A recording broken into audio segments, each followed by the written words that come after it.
الحمد لله الذي أبدع الأخلاق والمعروفين والصلاة والسلام على من كان نبيا وآدم بين الماء والطين وعلى آله وأصحابه أجمعين. أما بعد فأعوذ بالله من الشيطان الرجيم. بسم الله الرحمن الرحيم. وما أرسلناك إلا رحمة للعالمين. آمنت بالله صدق الله العظيم وبلغنا رسوله النبي الأمين المتين الكريم ونحن على ذلك لمن الشاهدين والشاكرين والحمد لله رب العالمين. غوث اعظم بمنے بے سرو ساما مدد قبلہ دین مدد کعبہ امام مدد غوث اعظم پیر امام ماں ہما محتاج تو حاجت روا اور واہ کیا چکو کرم ہے شہ بطحا تیرا نہیں سنتا ہی نہیں مانگنے والا تیرا اور فرش والے تیری شوکت کا علو کیا جانے فرش والے تیری شوکت کا علو کیا جانے خسروا عرش پہ اڑتا ہے فریرا تیرا خسروا عرش پہ اڑتا ہے فریرا تیرا اور حضور سیدی سرکار عالمت کہتے ہیں فرماتے ہیں میں تو مالک ہی کہوں گا کہ وہ مالک کے حبیب میں تو مالک ہی کہوں گا کہ وہ مالک کے حبیب یعنی محبوب و محب میں نہیں میرا تیرا.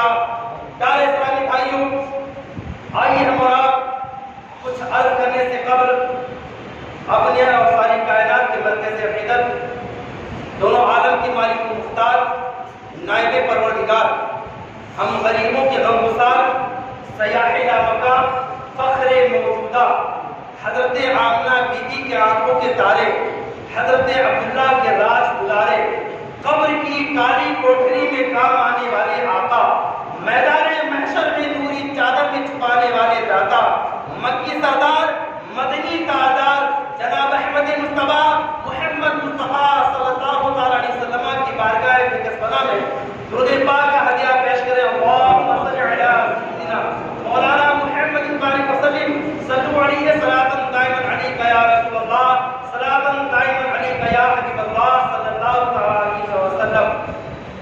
اعلیٰ حضرت امام عشق و محبت کنز الکرامت جبل الاستقامت غواث بحر معرفت حضور سیدی سرکار اعلیٰ حضرت جب اپنے آقا کی نعت لکھتے ہیں اور پڑھتے ہیں تو عرض کرتے ہیں یا رسول اللہ صلی اللہ علیہ وسلم ساری خوشیاں آپ کے صدقے میں ملی ہے. میرے سرکار اگر آپ نہ ہوتے تو یہ زمین و آسمان نہ ہوتا.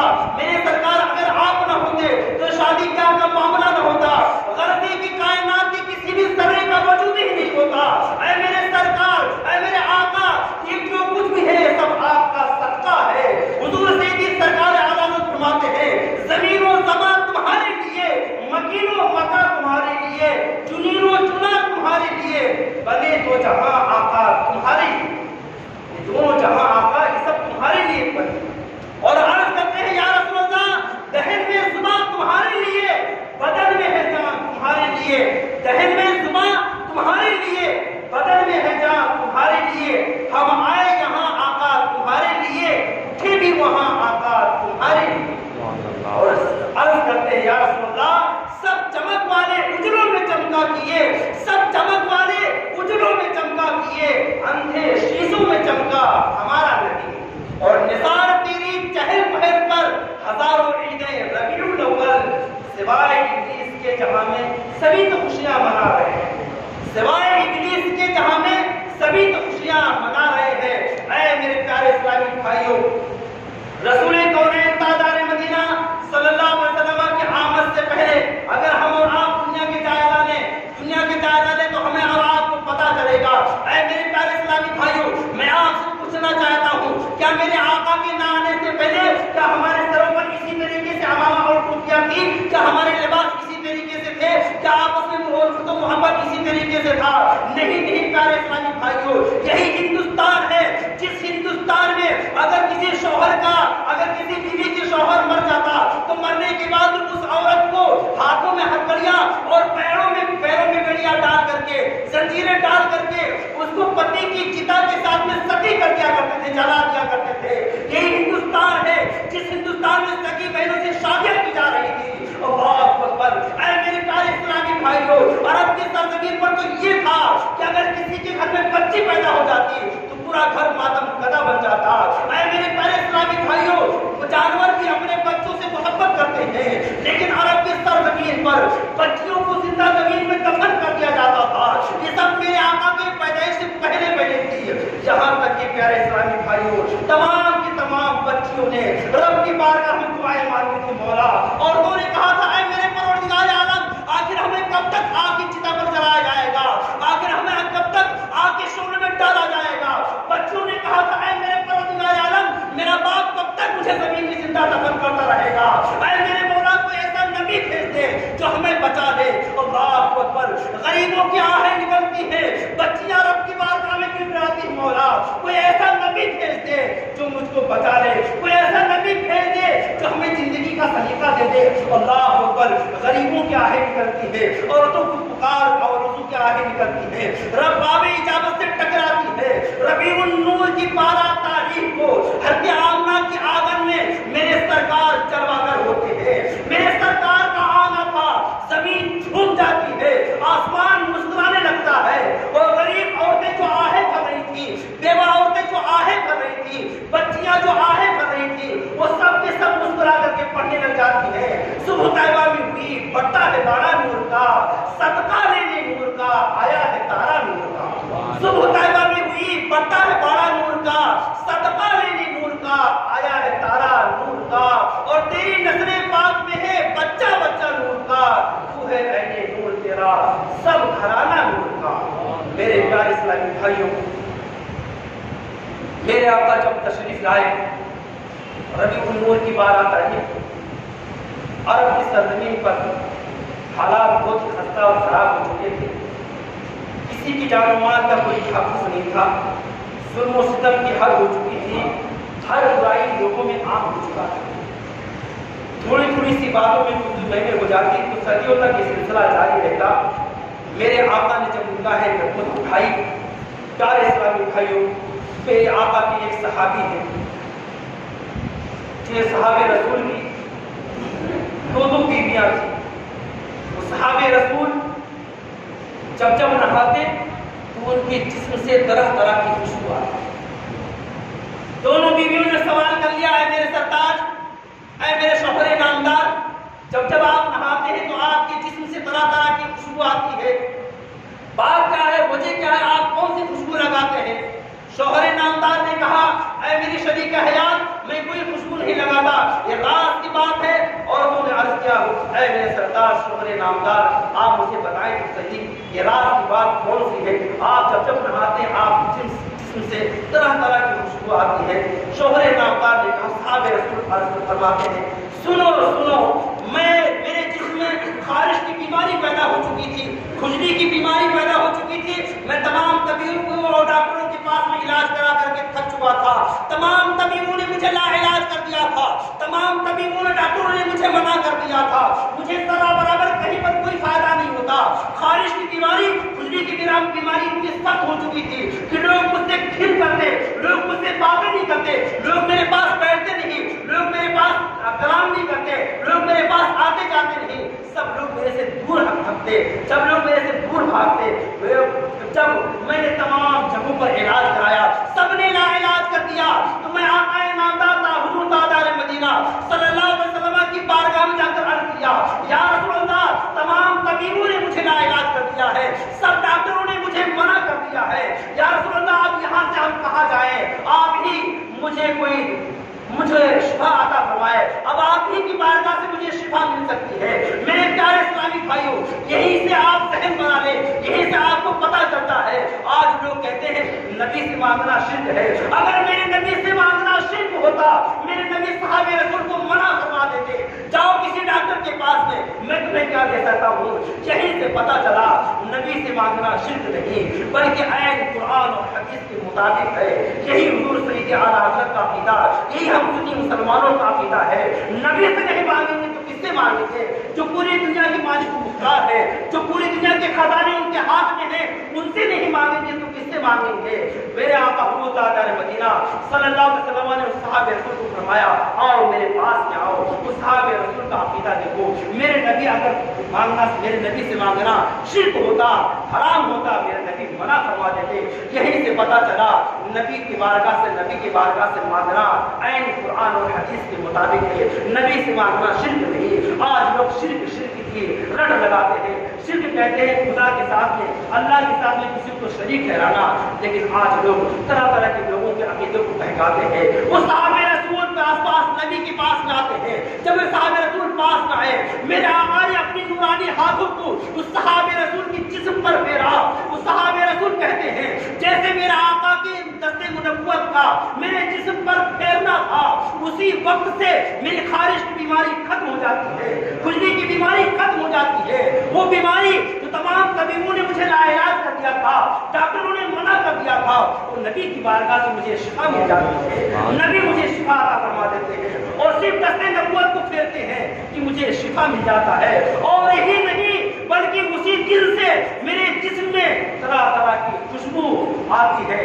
جب نہاتا ہوں میں کوئی عطر نہیں لگاتا, میں کوئی خوشبو نہیں لگاتا, لیکن نبی کے دستے نبوت کی برکت ہے کہ میرے جسم میں سے طرح طرح کی خوشبو آتی ہے. اللہ اکبر. اب میرے صحابی کا عقیدہ سنو. یہیں سے پتہ چلا نبی کی بارگاہ سے مانگنا قرآن اور حدیث کے مطابق ہے. کوئی شرک نہیں, کوئی بدعت نہیں, کوئی حرام نہیں.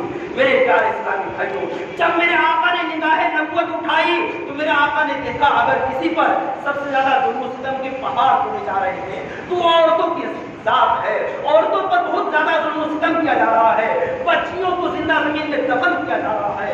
اللہ اکبر کبیرہ.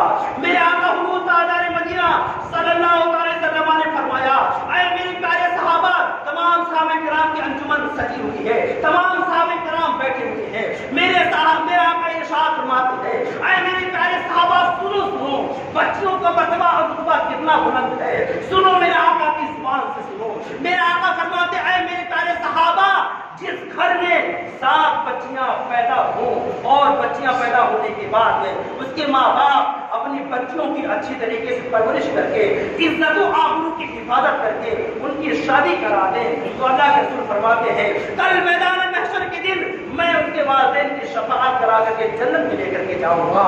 سبحان اللہ. تمام کے تمام صحابہ کرام کھڑے ہیں. ایک صحابہ رسول کھڑے ہو کر عرض کرتے ہیں یا رسول اللہ, جس کے گھر میں 6 بچیاں پیدا ہو وہ کیا کرے؟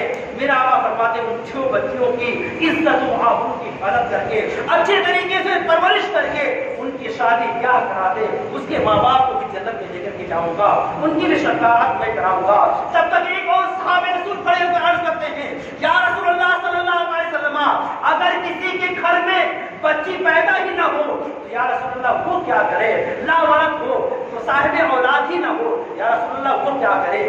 میرے آقا ارشاد فرماتے ہیں اے میرے پیارے اسلامی بھائیوں, سنو اور سننے کے بعد عبرتیں حاصل کرو, درس حاصل کر لو. سننے کا مقصد یہ ہے اس سے ہم کچھ حاصل کریں. میرے آقا فرماتے ہیں جو لاولد ہو, جس کے گھر میں کوئی بچے بچیاں پیدا ہی نہ ہوئی ہو, کوئی بچیاں نہ ہوئی ہو, تو میرا آقا فرماتے ہیں اگر کوئی پڑوس میں, اگر کوئی آس پاس میں, اگر کوئی رشتہ دار میں, محلے میں اگر کوئی غریب لڑکی ہے, یتیم بچی ہے, تو اس کے سر پر شفقت کے ہاتھ کو رکھ دے, اس کی شادی بیاہ کرا دے, اپنے خرچے سے کرا دے. اللہ میں کل میدان محشر کے دن اللہ کی بارگاہ میں شفاعت کرا کر کے اپنے ساتھ اس کو جنت میں لے کر کے جاؤں.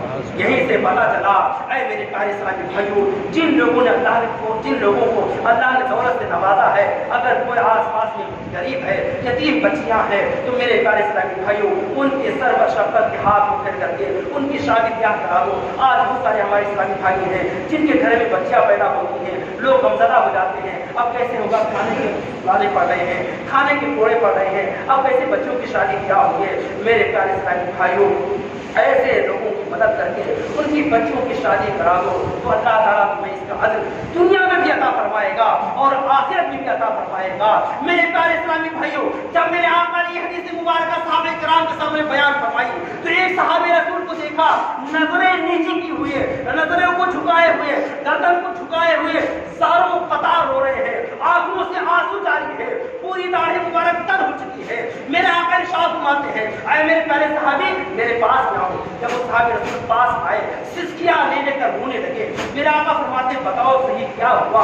وہ صحابہ رسول عرض کرتے یا رسول اللہ میں کس زبان سے بیان کروں, میں کیسے بیان کروں. جب میرے آقا فرماتے ہیں مجھے سب کچھ معلوم ہے لیکن تمہاری زبان سے میں کہوانا چاہتا ہوں تاکہ تمام صحابہ کرام کو معلوم ہو جائے. وہ صحابہ رسول رو رو کر عرض کرتے ہیں یا رسول اللہ صلی اللہ علیہ وسلم زمانے جاہلیت میں جب تک میں ایمان نہیں لایا تھا یا رسول اللہ مجھ سے بہت بڑا گناہ ہو گیا. میں نے اپنے ہاتھوں سے 70 لڑکیوں کو زندہ زمین میں دفن کیا ہے. اللہ اکبر کبیرہ. میرے آقا نے جب سنی تو سننے کے بعد میں میرے آقا کے آنکھوں سے زاروں قطار آنسو گرنے لگے. میرے آقا رونے لگے اے صحابہ رسول تم نے یہ کیا کرا, بہت بڑا ظلم کر دیا ہے, اس کا معافی کا کوئی ضرورت نظر نہیں آتی. اللہ اکبر. وہ صحابہ رسول اور رونے لگ جاتے ہیں, تڑپ جاتے ہیں, مچل جاتے ہیں اور عرض کرتے ہیں یا رسول اللہ گرچہ ہے بے حد قصور تم ہو عفو و غفور, گرچہ ہے بے حد قصور تم ہو عفو و غفور, بخش دو جرم و خطا تم پہ کروڑوں ظہور, بخش دو جرم و خطا تم پہ کروڑوں ظہور. یا رسول اللہ اگر معافی کا پروانہ یہاں نہیں ملے گا تو پھر کہاں ملے گا. یا رسول اللہ اگر یہاں معافی نہیں ملے گی تو دنیا میں کون مجھے معاف کرے گا. یا رسول اللہ میں اس وقت تک یہاں سے نہیں جاؤں گا جب تک مجھے معافی کا پروانہ نہیں ملے گا. تب تک میرے آقا کے آنکھوں سے آنسو گر رہے تھے. میرے آقا چپ چاپ بیٹھے ہوئے تھے. اتنے میں جبریل امین اللہ کی بارگاہ سے آتے ہیں. رب فرماتا جاؤ جبریل میرے نبی رو رہے ہیں, میرے نبی کے آنکھوں سے آنسو جاری ہے, جاؤ میرے نبی کو مزدہ خوشخبری سنا دو. اے میرے پیارے نبی یہ کام انہوں نے زمانے جاہلیت میں کیا ہے, جب اسلام نہیں لائے تھے اس وقت کیا ہے, اور اسلام لانے کے بعد میں اللہ تعالیٰ ان تمام گناہوں کی مغفرت فرما دیتا ہے, معاف فرما دیتا ہے. اسلام لانے سے پہلے گناہ کیا ہے ان تمام گناہوں کو اللہ تعالیٰ معاف فرماتا ہے. اب یہ صحابہ رسول ایمان لا چکے ہیں, اللہ تعالیٰ نے ان کے تمام اگلے گناہوں کو معاف فرما دیا ہے.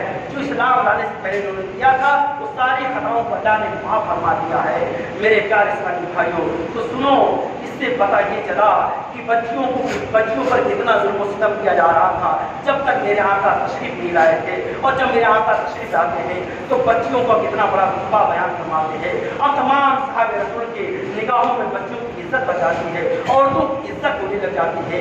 میرے آقا حضور تاجدار مدینہ صلی اللہ تعالیٰ علیہ وسلم نے جب نگاہ نبوت اٹھائی تو میرے آقا نے دیکھا عورتوں پر زیادہ ظلم ہو رہا ہے. میرے آقا حضور تاجدار مدینہ صلی اللہ علیہ وسلم کی بارگاہ میں حضرت خدیجہ کے ساتھ نکاح کا عقد کا پیغام آتا ہے. میرے آقا نے نکاح کے عقد کے پیغام کو قبول فرمایا.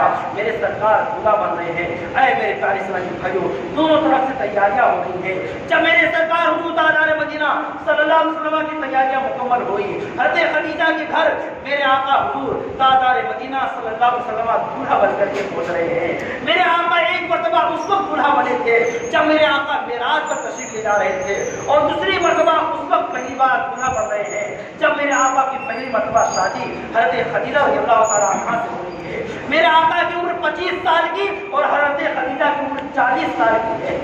میرے آقا بوڑھا بن کر کے حضرت خدیجہ کے گھر پہنچ رہے ہیں, اور عرب کی عورتیں کہتی ہیں میں نے آج تک ایسا دولہا میری نظروں نے دیکھا ہی نہیں, اس دولہے کا تو کوئی جواب ہی نہیں, اتنا حسین و جمیل چہرہ آج تک میری نظروں نے ایسا دولہا دیکھا ہی نہیں. میرے آقا حضور تاجدار مدینہ صلی اللہ علیہ وسلم دولہا بن کر کے جب حضرت خدیجہ کے گھر پہنچتے ہیں تو حضرت خدیجہ کی طرف سے ورقہ بن نوفل اور میرے آقا کی طرف سے آپ کے چچا ابو طالب ہیں. ورقہ بن نوفل کو ابو طالب نے کہا اے ورقہ بن نوفل کھڑے ہو اور نکاح کا خطبہ پڑھو. ورقہ بن نوفل نے کہا اے ابو طالب آپ کھڑے ہو, پہلے آپ خطبہ پڑھیں. چنانچہ ابو طالب میرے آقا کے چچا کھڑے ہوئے اور خطبہ پڑھنا جب شروع کیا تو پورے خطبے میں میرے سرکار کی تعریف بیان کر رہے ہیں. سبحان اللہ, پورے خطبے میں میرے سرکار کی تعریف بیان کر رہے ہیں. اور ورقہ بن نوفل جب بعد میں کھڑے ہوئے تو وہ بھی پورے خطبے میں میرے سرکار کی تعریف بیان کر رہے ہیں. اور اس خطبہ پڑھنے کے بعد میں ایجاب و قبول ہوا. اے میرے پیارے اسلامی بھائیوں میں آپ کو بتانا چاہتا ہوں جب تک کہ میرے آقا کا عقد اور نکاح نہیں ہوا تھا عرب کی سرزمین پر 7 طریقوں سے شادیاں ہو رہی تھی, 7 طریقے سے عقد اور نکاح ہو رہے تھے. لیکن میرے آقا نے جب عقد فرمایا، نکاح فرمایا، تو جس طریقے سے آپ ایجاب و قبول ہوا تھا اسی طریقے سے وہی طریقہ آج بھی چل رہا ہے، اور انشاءاللہ صبح قیامت تک کے ایجاب و قبول کا طریقہ چلتا رہے گا۔ میرے پیارے اسلامی بھائیوں، آپ پتہ چلا کہ ایجاب و قبول کا طریقہ، عقد کا طریقہ، نکاح کا طریقہ ہمیں کہاں سے ملا، تو آپ کو کہنا پڑے گا کہ آمنہ کے لال کا صدقہ ہے، یہ رسول کونین کا صدقہ ہے جو ہمیں شادی بیاہ کا طریقہ صحیح طریقہ ملا ہے، یہ سب رسول کونین کا صدقہ ہے۔ میرے آقا حضور تاجدار مدینہ صلی اللہ علیہ وسلم اب بوڑھا بن کر ایجاب و قبول ہو چکا۔ ایجاب و قبول ہونے کے بعد میں اے میرے پیارے اسلامی بھائیوں، آج تو جہیز کا معاملہ بہت تیزی کے ساتھ چل رہا ہے۔ بڑے بڑے مالدار لوگ اپنی اپنی لڑکیوں کو کار، موٹر سائیکل، بہت سارے مال و زر دیتے ہیں۔ غریب میں پڑوس میں غریب لڑکی ہے، اس کی طرف نگاہ دھیان کو نہیں جاتا کہ اس کو بھی میں اپنی شادی میں شریک کر دوں۔ اللہ اکبر کبیرہ۔ میرے آقا کی جب شادی ہوئی حضرت خدیجہ سے، ایجاب و قبول ہوا، تو سنو میرے آقا کو کتنا جہیز ملا، کتنے جہیز آیا میرے آقا میں۔ میرے آقا کی بارگاہ میں حضرت خدیجہ اتنا سونا لے کر کے آئی، اتنا سونا لے کر کے آئی کہ اگر سونے کے ڈھیر کو لگا دیا جائے تو میرے آقا فرماتے ہیں ایک سونے کے ڈھیر کو لگانے کے بعد میں ایک آدمی اس طرف بیٹھ جائے اور ایک آدمی اس طرف بیٹھ جائے تو ادھر والا ادھر والے کو نہ دیکھ پائے، ادھر والا ادھر والے کو نہ دیکھ پائے، اتنا سونا دے کر کے حضرت خدیجہ آئی۔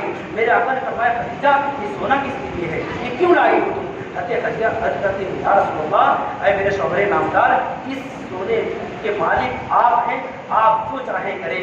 میرے آقا نے اسی وقت تمام غریبوں یتیموں کو بلایا، جاؤ مکے میں اعلان کر دو، غریبوں یتیموں بیواؤں سب کے سب آ جاؤ۔ جب سب کے سب اکٹھا ہو گئے تو میرے آقا نے بیک وقت تمام سونا راہ خدا میں غریبوں میں، مسکینوں میں، یتیموں میں بانٹ دیا، ذرا برابر تھوڑا سا بھی اپنے پاس میں نہیں رکھا۔ یہ میرے آقا کی شان کریمانہ ہے۔ میرے آقا حضور تاجدار مدینہ صلی اللہ علیہ وسلم کے شادی میں جو بھی آیا سب آپ نے راہ خدا میں خیرات کر دیا۔